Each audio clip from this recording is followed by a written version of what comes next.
یہ کتنی بدقسمتی کی بات ہے کہ ہماری اسمبلی کے اندر ایک صاحب کھڑے ہو کے کہتے ہیں کہ کسی مذہب کو کسی مذہب پر کوئی فوقیت حاصل نہیں ہے اور سب مذہب برابر ہیں۔ تو اب اس پر کیا کہا جائے؟ بری عقل و دانش بباید گریست، جو اسلام کے ابجد سے بھی آگاہ ہے وہ یہ جملے نہیں کہہ سکتا۔ اگر اسلام میں کوئی فضل و شرف نہیں ہے تو پھر ہم مسلمان کیوں ہیں؟ جب سارے دین اللہ تک پہنچنے کا راستہ ہیں، سارے ادیان حق ہیں، تو پھر اسلام ادیان کا ناسخ کیوں ہے؟ تو یہ عجیب سی بات ہے۔ باقی یہ کیسی دلیل ہوئی کہ میں فلاں جگہ گیا تھا تو انہوں نے مجھے چرچ میں عید پڑھنے کی اجازت دی تھی، تو رواداری کے طور پہ ہمیں بھی ایسا کرنا چاہیے اور ہمیں بھی اسی طرح کشادہ ہونا چاہیے۔ میاں ان کا مذہب جو کہ معطل ہو چکا ہے اور وہ مذہب نہیں رہا بلکہ رسومات کا مجموعہ بن چکا ہے، تو انہوں نے اگر یہ چیز اختیار کر لی ہے اور اس کے پیچھے آپ لوگوں کو فریب دینا ہے تو کیا آپ اس کے بدلے میں ایسا کر لیں گے؟ اگر آپ کو وہ اپنے گرجا گھر میں عبادت کرنے کی اجازت دیتے ہیں یا وہ اپنے کلیسا میں، اپنے مندر میں، اپنے معبد میں، اپنے گردوارے میں،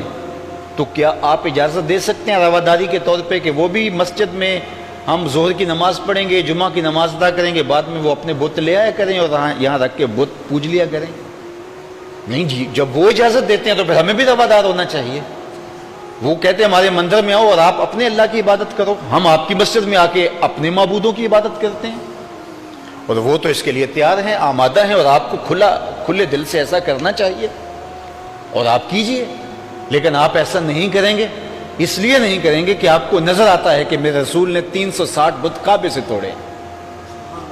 تو کیسے آپ اس کی اجازت دے سکتے ہیں؟ پھر دین کہاں باقی بچے گا کہ آپ کے محراب کے اندر بت رکھے جائیں اور آپ اس کی دلیل یہ بنا رہے ہیں چونکہ وہ اپنے مندر میں اللہ کی عبادت کرنے کی اجازت دیتے تو ہم کیوں نہیں جواب کے اندر دیں گے؟ یہ عجیب فلسفہ ہے جو تم نے تراش لیا، اور عجیب منطق ہے جو تمہارے ذہن میں آئی۔ وہ تو یہ چاہتے ہیں ودو لو تدہنو فیدہنون، کہ کچھ تم لڑک جاؤ کچھ ہم لڑک جائیں، ہمارے پاس تو مذہب دین ہے ہی کوئی نہیں، لیکن تمہارا جو تسلب ہے اور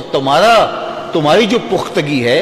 وہ ختم ہو جائے اور تم تذبذب کی دنیا کے فرد بن جاؤ، بس ختم ہو جائے اور تمہارا اسلام، تمہارا دین رخصت ہو جائے، چونکہ وہ امتیاز ہی تو تمہارے لیے سب کچھ ہے۔ جب امتیاز ہی ختم ہو جائے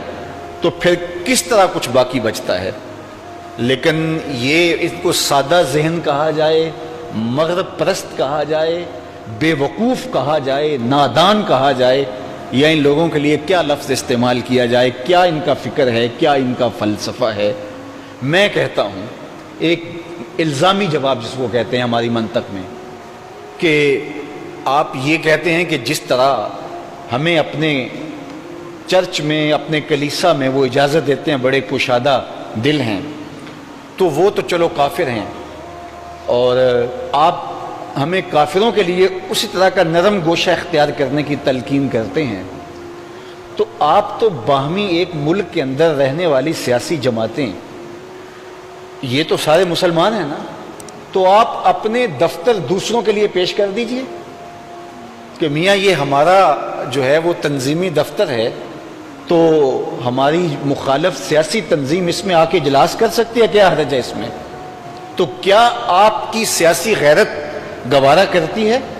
تو جب آپ کی سیاسی غیرت یہ گوارا نہیں کرتی، جبکہ تم ایک ملک کے شہری ہو اور ایک نبی اور ایک رسول کے ماننے والے ہو،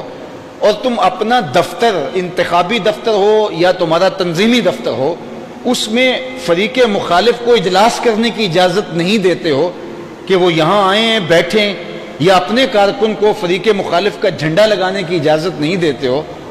آپ کبھی اسمبلی میں آتے ہو تو اپنی پارٹی کے جھنڈے کے ساتھ آتے ہو، یا اجتماعات میں جاتے ہو مخالف فریق کا جھنڈا بھی کبھی یہاں لگا لیا کرو، کیا فرق ہے اس میں پڑتا ہے؟ یار ہمیں تھوڑا سا قریب ہونا چاہیے، لیکن اس وقت تمہاری غیرت بڑی جاگتی ہے۔ تو یہاں کیا دین لاوارث ہے، دین یتیم ہے کہ جو مرضی تم کہتے رہو اور تمہاری کوئی تردید کرنے والا موجود نہ ہو؟ اور مثال مغرب کی دیتے ہو جی جناب، وہاں جو ہے وہ تمہارے لیے انہوں نے ایک جھانسا رکھا ہوا ہے کہ یہ دیکھیے ہم آپ کو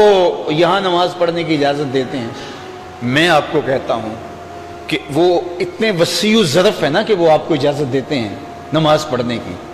آپ مسجد قرطبہ میں جا کے نماز پڑھ کے دکھائیں، وہ وسیع ظرف ہیں، وہ آپ کو گرجے میں عید پڑھنے کی اجازت دے رہے ہیں۔ آپ جائیں مسجد قرطبہ میں، یہ مسلمانوں کی تعمیر شدہ مسجد ہے،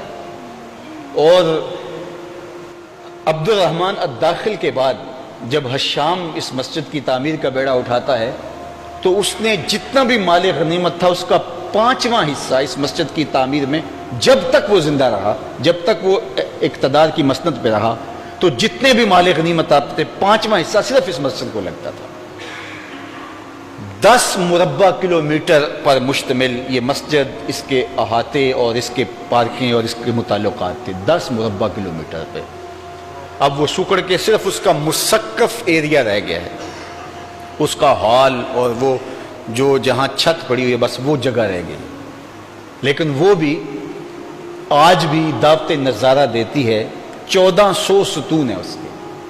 اس ہال کے 1400 ستون ہیں۔ اقبال نے کہا تھا تیرا وجود مردان خدا کی دلیل، وہ بھی جلیل و جمیل، تو بھی جلیل و جمیل۔ اللہ تیرے ستون بے شمار، تیری بنا پائیدار، شام کے صحرا میں جیسے ہجوم نخیل۔ وہ بالکل کھجور کے درختوں کی طرح ان کو ڈیزائن کیا گیا ہے، تو وہاں کھڑے ہو کے 1400 ستون جب نظر آتے ہیں تو لگتا ہے جس طرح ہم کسی نخلستان میں کھڑے ہیں۔ 30 فٹ اونچی چھت اور قیمتی پتھر، اور جو ہے وہ عالی نصب مسجد، اور اس مسجد کو گرجا گھر میں تبدیل کر دیا گیا۔ 2008 کے اندر باقاعدہ وہاں قرطبہ کے مسلمانوں نے پوپ کو درخواست پیش کی ہے کہ ہم یہاں نماز کبھی کبھار ادا کر لیا کریں، اس سے مذہبی رواداری پیدا ہوگی جس کو تم پیدا کرنا چاہتے ہو، لیکن اس کی اجازت 2008 کی دستاویز گواہ ہیں کہ نہیں دی گئی۔ 2011 میں مجھے اس مسجد کو دیکھنے کا شوق ہوا تو میں وہاں گیا،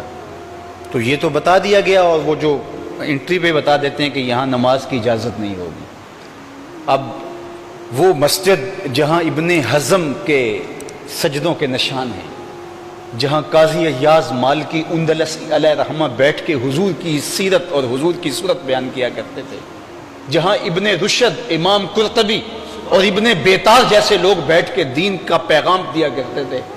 جس کے چپے چپے پہ اہل اللہ کے سجدوں کے نشان موجود ہیں، تو کس طرح میں گوارا کر سکتا تھا کہ جوتا پہن کر اس مسجد کے اندر جایا جائے؟ تو میں نے جوتا اتار لیا، تو مجھے وہیں سے واپس کر دیا گیا۔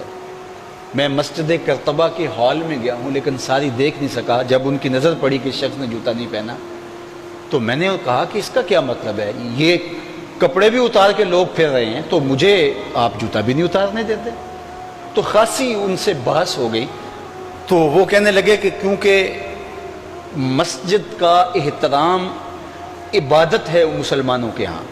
کہ وہ مسجد میں جوتا پہن کے نہیں جاتے، تو یہ جوتا آپ کا نہ پہننا عبادت کا ایک روپ ہے، لہٰذا ہم اس کی اجازت نہیں دے سکتے۔ تمہیں تو گرجے میں نماز پڑھنے دیتے ہیں